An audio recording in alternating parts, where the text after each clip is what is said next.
Hey guys, it's me, Jamiyah, and welcome back to the In Holy Fashion podcast, where we discuss living our lives in a holy fashion as godly girlies. And today we will be talking about how to not idolize sex, right? How to stay away from the idolization of sex. I think this is very important for our single sisters, but also for our married sisters, for just women in general, because I think that we can romanticize these things. We're taught and conditioned by society to romanticize and worry about these things. And when we are no longer worrying about them, we can fully focus on the Lord. And I am saying all of this in this video, disclaimer, I am very single. I am not dating anyone. I am not engaged. I am not married. So, if you want to come for me with that, like, because people be like, oh my gosh, you give me all this advice, but you're married though. Like, no, I'm not married. So anyway, hold on. All right. I just want to discuss this. So I think the first, and yes, this is playing off of this series that we've had about talking about how to heal from sexual sin. I do think this is very important because in the sexual sin videos, we talked about how, there's layers of it and it's like penetrating a fortress, right? And so now that you have torn down that fortress, now you have to go back home and build up your own fortress, build up your own stronghold, build up your own foothold against the enemy because your walls have been broken down. You feel me? So I think that we have to rebuild that up. And pardon my dog. So yeah. So I think the first thing we have to do is understand, like, sex is not the solution to your pain. It's not the solution to your lack of validation. It's not the solution to your success or anything. It is for pleasure between you and your spouse and for procreation. Okay, that's it. Okay, it is not meant to be used in any other way. And so we have to understand that it's not a Band-Aid for bigger problems. It's not a Band-Aid for bigger problems. And if you want to get deeper into how to get free from those deeper problems related to sex and why you turn to those things, whether as you're a sex addict, you're a corn addict, you're a self-touch addict, then I would suggest you watch the previous two videos. But yes, so that is the first thing. It cannot heal trauma. It cannot heal insecurities. It cannot heal any of that sort of stuff. It is a process for making babies and enjoyment. Okay, that is it. Within the confines of marriage. Okay.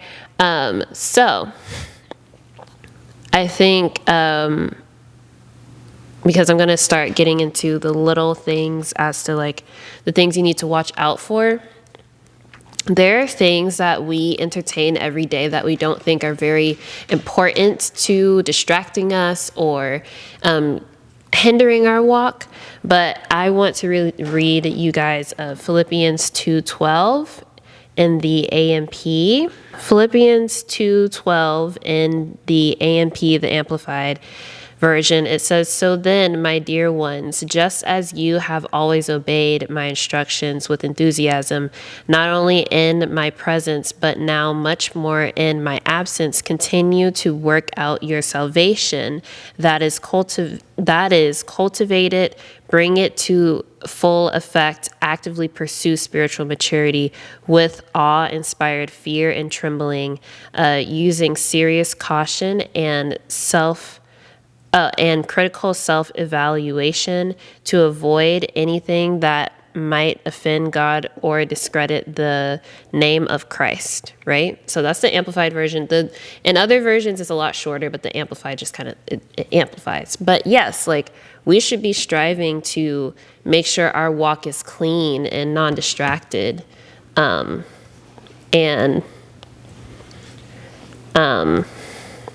That is like what we should do. And that is how we can keep ourselves from idols, right? Anything can become an idol. Money, sex, attention, and we have to watch out for the little foxes in our walk that we may be feeding or giving power to. And so I want to encourage us that, yes, God cares about the little things too in our walk. Sorry about that. Every time I sit down to do something, she thinks it's playtime. So every time I sit down to record a video, she thinks it's playtime. But yeah, so that is one of the biggest things that I want to encourage you guys with. And then also remembering that sex is a temporary measure while we are on the side of heaven, right? Sex is not something that will be in heaven, right? It says in Matthew 22:30, chapter 22, verse 30, in the ESV, it says, For in the resurrection they neither marry nor are given in marriage, but are like angels in heaven. That tells you that in the resurrection, like when we are in heaven, there will be no sex. Like sex will not be a thing. Marriage will not be a thing. We will no longer need marriage. Marriage and sex are temporary measures while we're in this world, right? And so we have to realize we are idolizing something very temporary. Just like money is temporary, just like fame is temporary, just like all those sorts of things are temporary, sex is also a temporary measure. So I want to get more into like some practical things that we can implement to fight against idolatry idolatry of sex as a woman of God. So yes, like I mentioned, we took down the fort of sexual sin. Now we got to build back up our fort, right? Because our walls, we're defenseless, right?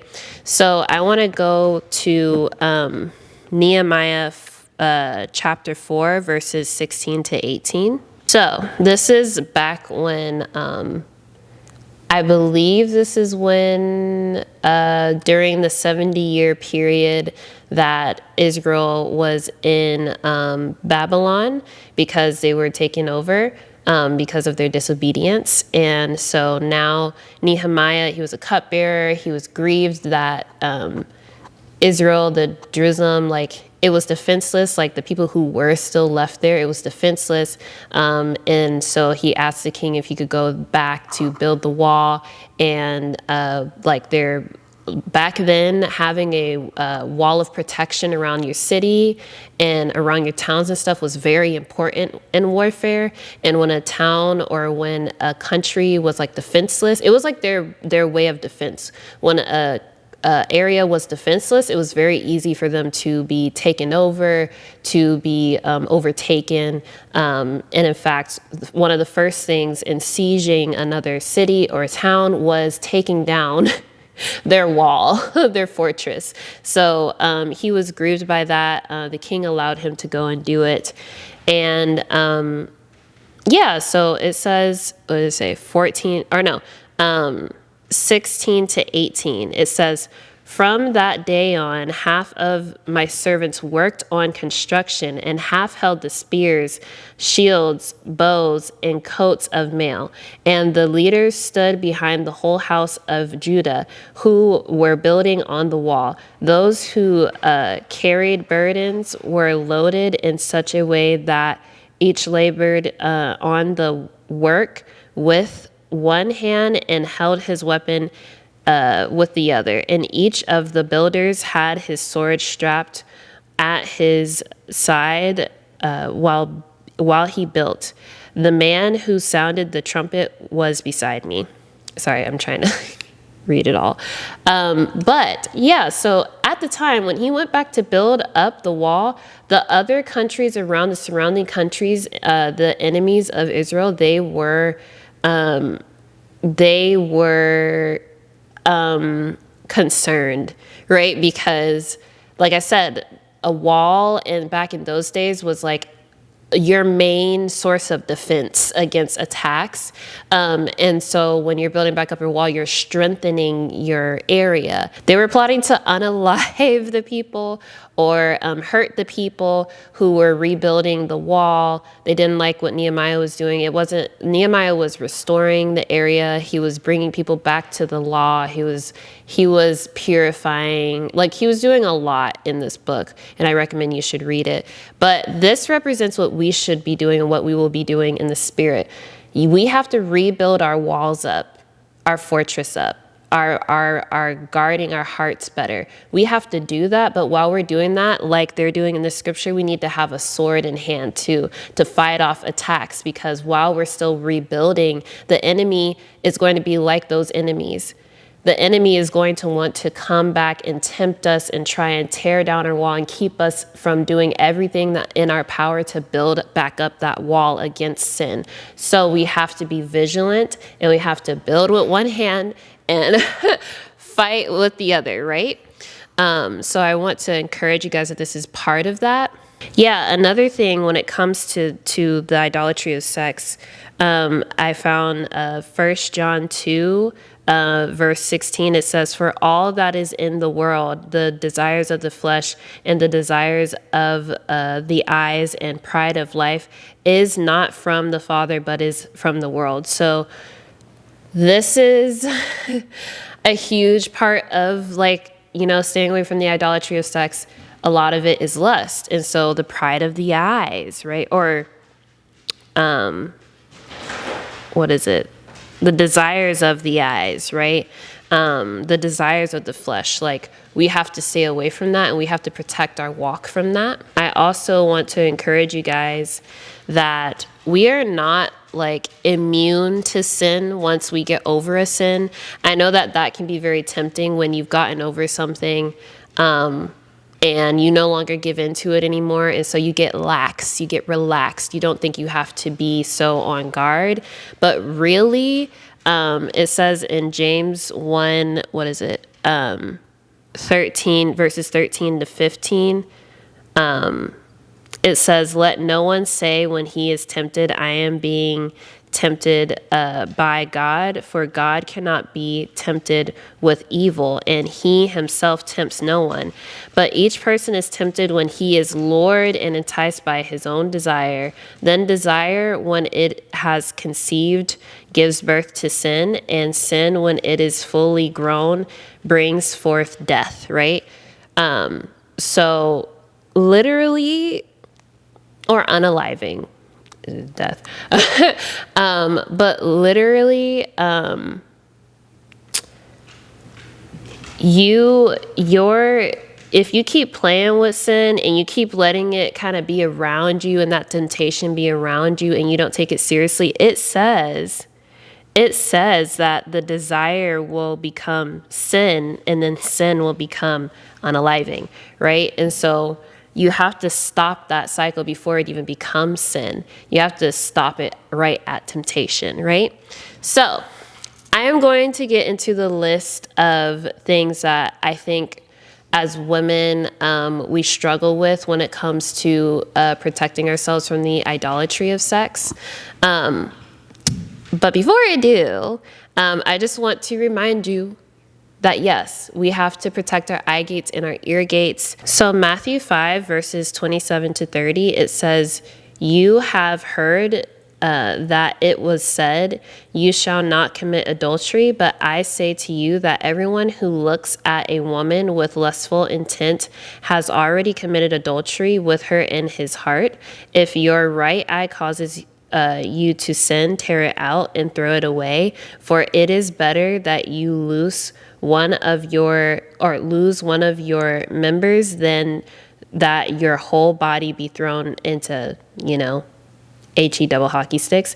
And if your right hand causes you to sin, cut it off and throw it away, for it is better that you lose one of your members than that your whole body go into HE double hockey sticks, because I'm not gonna get censored on here.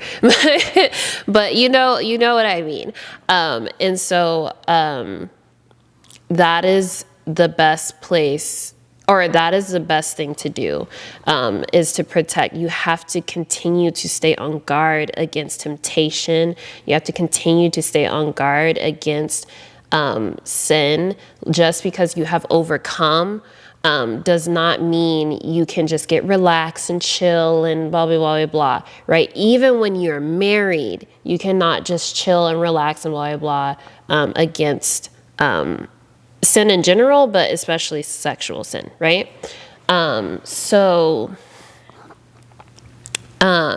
Yeah, so here are the list of things to kind of try and stay away from, at least things that I remember and that I fight with every day. They're very like women centric. So the first thing is no romance movies and books. And like, I know that like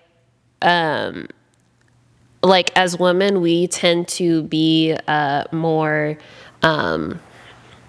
inclined to be like love like addicts, low key, like being love obsessed and stuff, romance obsessed.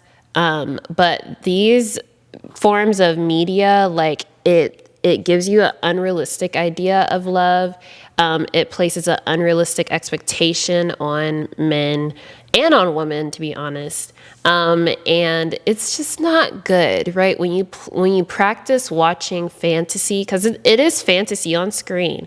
When you practice watching fantasy on screen over and over and over again, like what do you think you're gonna do after you stop watching that movie or reading that book? You're going to be fantasizing. Like it is what it is. And for me, it wouldn't just be like fantasizing. It would also be like, okay, I start fantasizing from romance to thinking about doing the do, you know?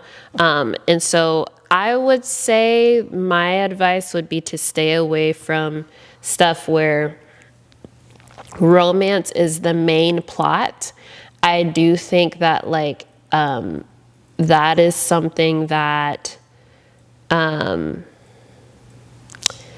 if it's the main plot of the story, the book, or the movie, I just think that that is something that's really dangerous, and could tempt you into like, you know, just obsessively, especially because like it also even kind of releases endorphins when you see a love story from beginning to end and things go the way that you want it. I think it also kind of entices control in you, that desire for control and creating your own will and your own destiny and your own, like all of those sorts of movies and TV shows and stuff promote that, creating your own destiny, creating your own will, creating your own X, Y, and Z. And as a Christian, that's not what we believe in, right? That's not what we believe we should be doing, right? God creates our destiny. God's will is what we want, you know? And I just, hey, I'm not saying there's not like a romance film, or TV show that could be written or made that reflects real love, because real love is patient, real love is kind, real love is sacrificial, real love is selfless. And you don't see that a lot in these shows. It's very much lust based, like, oh, he's so cute, oh, he did this. It's mind games, it's manipulation. And then once you get into a real relationship, you don't realize that a lot of that stuff that they hype up in those movies and TV shows is actually, those things are actually red flags in a real relationship. Like relationships where it's always drama. Like for me, I watched a lot of K-drama and C-drama, and like there's always so much drama. All of a sudden, oh my gosh, we can't be together because my dad is manipulating me and he wants me to be the head of the company and he doesn't think that you're acceptable and we just can't be together. And even though I do believe that is something that happens in real life, most of the population, probably 99.9% of the population, cannot relate to that, okay? And so it's this tug and pull and, oh, I love you, but we can't be together. But, oh, I love you, oh, but we can't be together. And then if you get in a relationship kind of like that, but the guy is just playing games, he's not in a real situation like that, then you think that you're toughing it out and being a ride or die, for this man. And it's just like, no, like, and a lot of times in these dramas, like the sex is amazing and all this sort of stuff, but the relationship is terrible and the relationship is unrealistic. And it's just like, we have to be based in reality. I do believe that there are even situations where we have met our husbands. We have met the man God has brought us, but we have turned him down because we have such an unrealistic idea of love because of media, right? And we have to get up in that word, okay? We have to get back up in that word and get before the Lord and let God show us what love is. Let God define what love is for us, right? Because he is love. So he's going to teach you what real love is, right? And so real love is not manipulation. Real love is not, I'm not going to talk to you because I saw you talking to Sandra and now I'm all in my feels and I'm going to punish you now. Like it's always give and take, like, you know, like someone's punishing someone or someone felt this way or whatever, or they're depressed. So they're going to just stop talking to you or like all these sorts of things. And it's like, these things are not very realistic. Okay. If you're young, they're very not realistic. If you're a grown woman, you know it's not realistic, but you want it to be realistic because it seems fun. But let me tell you, a boring relationship is a sexy one. It's a good one. It's a healthy one. Healthy relationships are not drama-filled, right? And I think sometimes we can take all that emotion. We like dramas. We like TV shows like that. We can take all that emotion, and as women, we like emotion. So it makes it seem like, oh, because there's so much emotion, it's real. But no, it's not. Like, it's toxic. It's not real, babes. It's toxic. Like, and if we follow the stuff we see on TV, we will be in unhealthy relationships. And, you know, having sexual relationships that are not good for us, right? So that's one of the first things. And please know that I am not like talking down on you guys either. Like, these are things, I wrote these things down because these are things that I struggle with, right? So I still struggle with them a little less in other ways, but I still struggle with them because I do, like, you know, I notice a lot of times the reason I will be tempted to watch like a romance K-drama is because things are out of my control. I don't like where things are right now.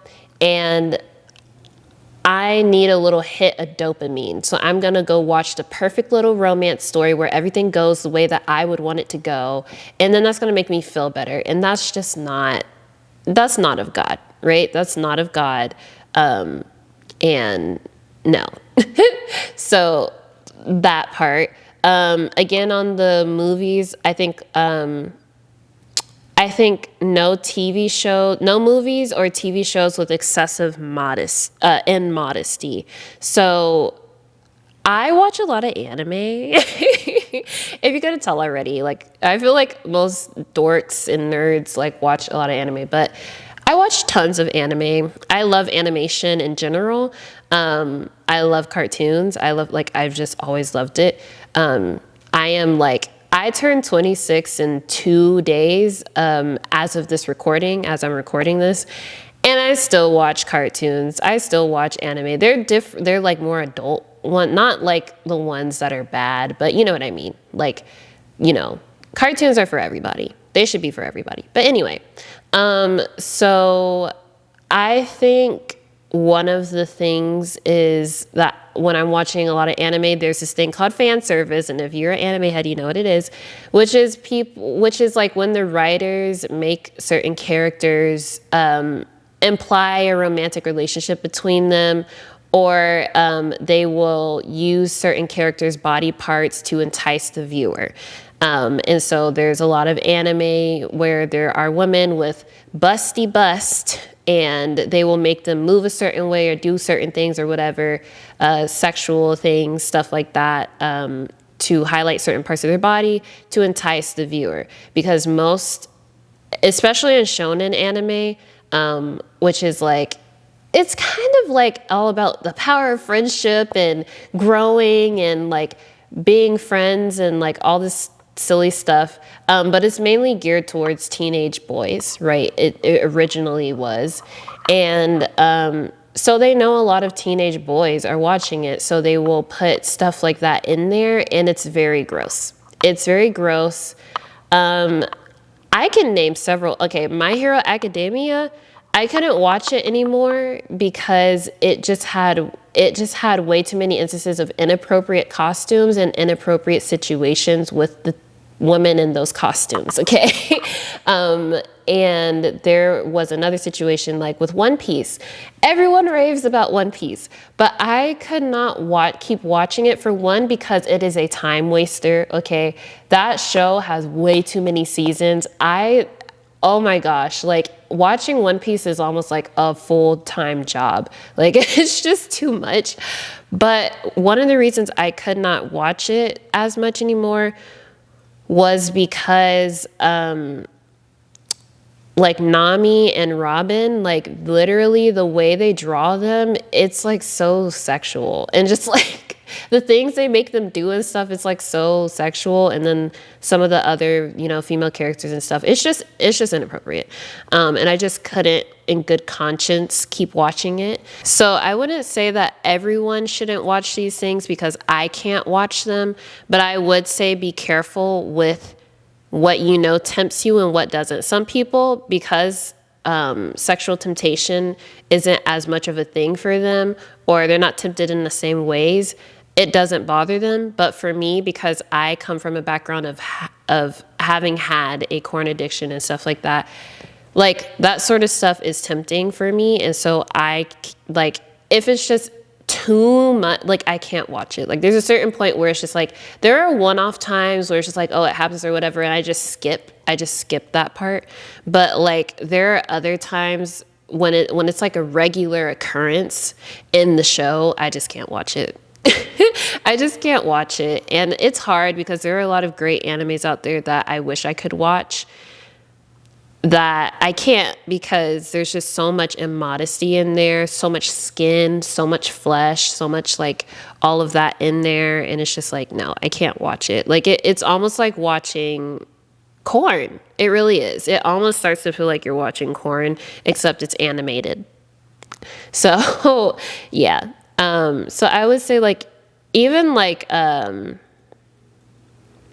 are certain, and yeah, it plants a seed. Like it plants a seed in your mind when you watch that stuff. And later on, you'll be like, I don't know why I'm so aroused. I don't know why I'm so this and a third. It'll go back to like what you had watched earlier, I think also like on the guy side of things, there are characters sometimes, even in normal like anime where it's like a slice of life anime. Like I love slice of life. Oh my goodness. I love slice of life anime. I love comedy anime, and I do like shonen to an extent, and I really like sports animes. I love sports animes.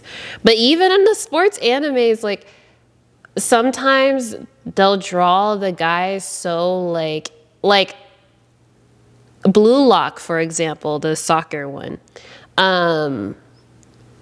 Like there are parts in there where they're playing and stuff, and you can see like all of the ridges and stuff in their body. You can see all their muscles. You can see all their sweat rolling down. There's this and third. You know what I mean? And you get it because it's sports, but it's also like it's like 2 HD where it's like, okay, this is kind of like too much, right? And so luckily, like in Blue Lock, it doesn't happen too much to where I can like just skip and then I can still watch the show.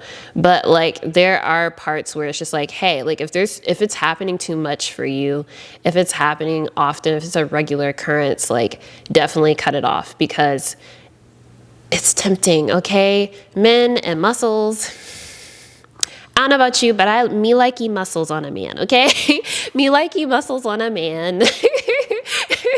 And, you got to be careful about that. So yeah, like just watching your eyes with that too. This next one, no erotic books. Now, okay. I find that the erotic books is more of a problem amongst women because men are not as into the idea of reading a book for something like that. They'd rather go have sex in real life or watch porn, right? Right? But women, we have a stronger tendency to want to read erotica because, for one, we are we're more in tune with our emotions, and stuff like that. It's emotionally heightened the way that it's written, and we like to see it has a lot of sensuality in it as well, so it concentrates a lot on the flesh. If you've ever read an erotic book, you know what I'm talking about. Like, it could be as simple as like, oh, he kissed her on the cheek, but no. It's not just he kissed her on the cheek. He went and he moved in and he pulled her close, his body on hers, and the warmth and the breath down her neck, the hairs down her back, stood up, and he put his peppermint smelling breath went into the smell of her nostrils, and he descended on her face and he kissed. And the kiss smelled or the kiss felt like a summer breeze and the twilight in the night sky. Like, literally, that is sensuality, because it's focusing on the flesh. It's gratifying the flesh. It's enticing the flesh. It is dwelling on the flesh, right? Like, it is putting so much concentration on it. And it's just like, we like to read stuff like that. Like, women have a stronger problem, not with just sex, not with just lust, but sensuality specifically. And it's full of sensuality and full of lust, these books. And I want to let you guys know also, oh yeah, and we read erotica because it's less acceptable for a woman to struggle with porn than it is for a man, and people don't believe that women struggle with it. So erotica is seems to be a more acceptable form of doing that, because it's a book and people, oh, okay, like it looks like a romance book, but really it's a romance book where every few pages the characters are getting it in, okay? Like, you don't, like, that is also just as bad as corn, right? You're just reading it. It's just as bad. I would also want to inform you guys that there was a long time ago when I wanted to write books, and I was doing my research and stuff, and I don't know, I came across like what people talking about what genres are the best selling, like, to make money, and one of them was erotica. And the way these people wrote blog posts about how easy it was to make money off of erotica, they were like, just write the sloppiest, most like craziest, most like out there stuff, raunchy stuff, and put it in a book. They were like, I write books like this almost every month, and they're like, they'll be like little novellas, which are like, I can't remember if they're like less than 100 pages or 100 pages or something. They're like very small books. And they're like, and you put one of those out a month, like I've made like $5,000, $10,000 off of this because erotica always sells, because sex always sells, And I want you guys to know that these people are writing these things because they're making money off of you. They don't care about whether you get addicted to it. They don't care about writing a beautiful story. They don't care about any of that stuff. They're writing it so that they can make money off of you. Like, that's literally the sole purpose. You are a cog in their machine, And so, like, they literally act like mills. They just pump this stuff out like crazy, and it could be hot trash, but as long as it's raunchy, they don't care because they're going to make money off of it. And so, like, even that like makes me like, ugh, you know, but reading these things, even if it's written in poetic language and it started off with like a cute relationship and all this sort of stuff, it is still corn. It's still corn, okay? Sensuality does not reduce lust, okay? Sensuality is still lust. So, like, I just want to tell you guys that. And again, that was something that I had struggled with when I was, like, back when I was in college. Like, I just went through this phase where YA books, like young adult books, just wasn't really hitting anymore because now I was a young adult. So like reading this stuff was kind of like, I don't want to keep reading about a coming of age book about a teenager going into college or a teenager doing this or that. Like now I am in college. Now I am no longer a teenager. Like it just wasn't making, I just couldn't relate to it anymore because my life wasn't that, right? And so I started to read a bunch of romance books, right? And the funny thing is, and that's why I would say romance books as well, but I think I said that earlier. It used to be that like, when I was in middle school, I read a lot of erotic stuff. I'm not gonna lie. But when these romance books are starting to incorporate more and more and more erotica in the book. So it's not even like a cute little story anymore. It's more and more and more erotic as they keep going because again, they realize that sex sells. So they're putting more and more erotica in it to sell their books to make money off of you. And it was just like, I literally would self-touch to these books. Like to these books. That's why I'm saying it is just as bad as corn. It is just corn, but written in fancy ways. Right? So, you know, and you're using your fantasy for it. You're using your imagination for it.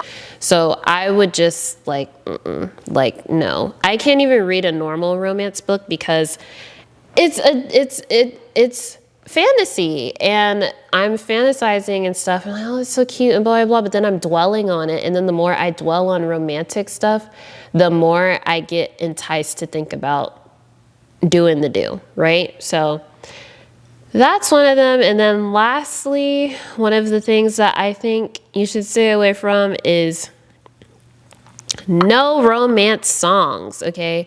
Even if they're Christian. Now, if you are married, this is where I would say that differs. If you're like married, I could see Christian romance songs or romance songs that are more tame, right? They're not about sex, like all that sort of stuff.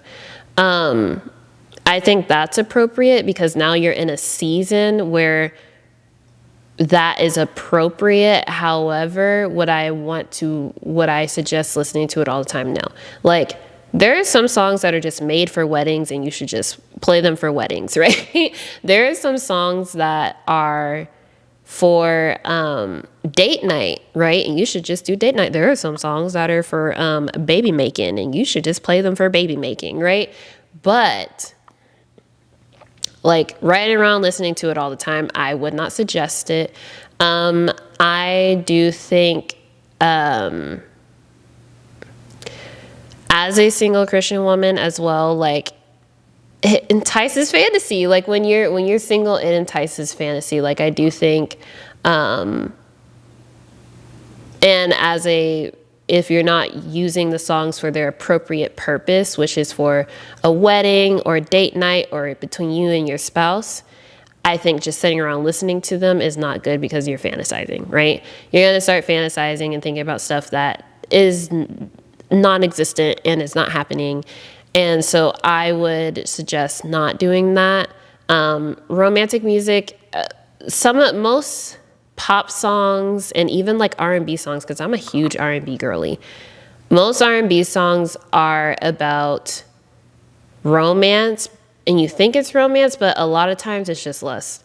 There are very few R&B songs, especially in the world, that are actually about like the reality, like how a real relationship works. right? And most of the time it's mature R&B. And if you know what mature R&B is, you a real one.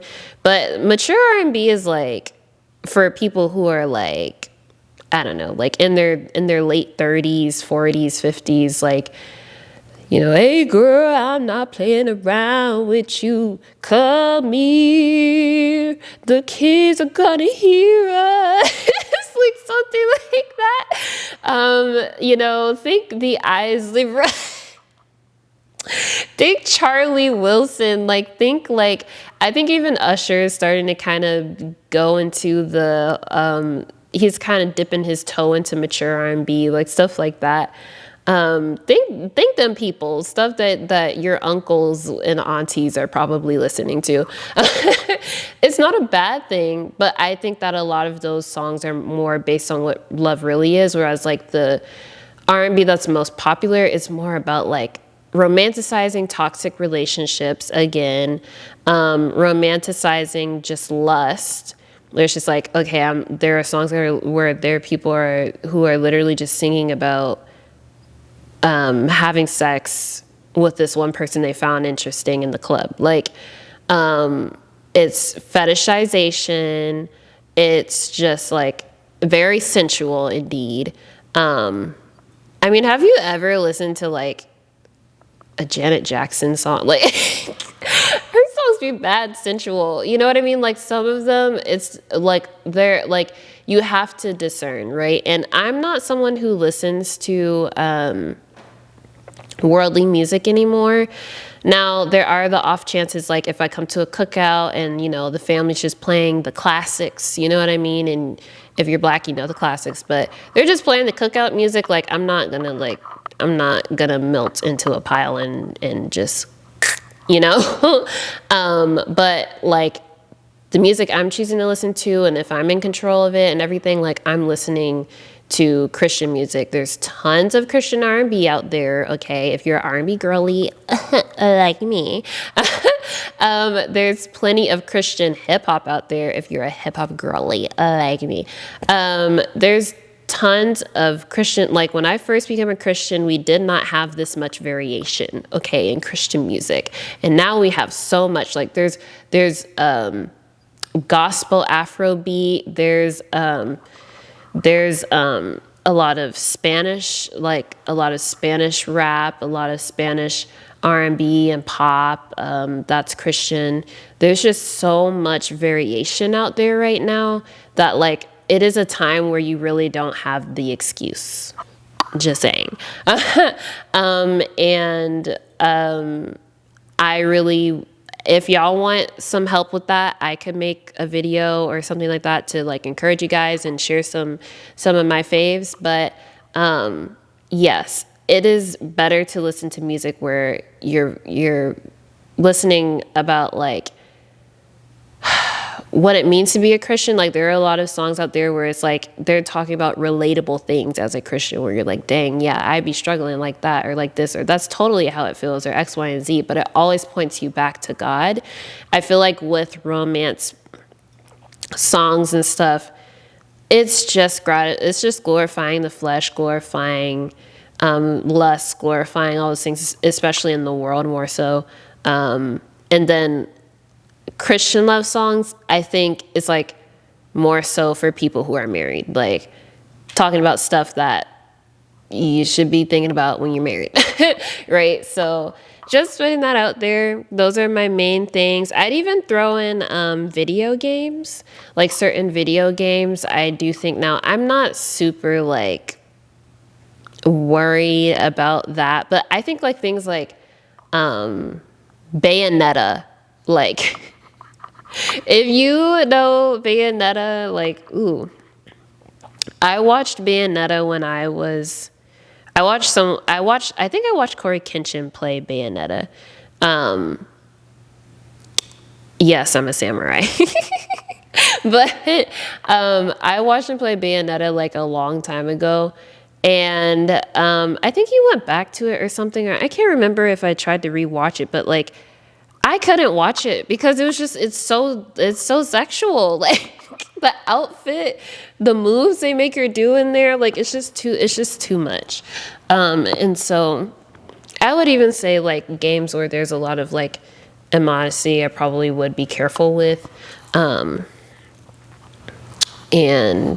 yeah, just stuff like that. So I hope that this helps you. I feel like I've been rambling, but I really hope that this helps you. I hope that this helps you build back up those walls, get rid of those little foxes in your yard, and just like focusing on rebuilding those walls, protecting yourself against sin, against temptation. And yeah, hopefully, I think the next video should be about building on false foundations, something like that. It's going to be very different. So this series is somewhat wrapping up. But if any of this could help you or anything like that, put it down in the comments. Let me know what, has helped you. Yeah, I'll see you guys in the next one. Praying for you guys. And I'll see you guys later. Bye.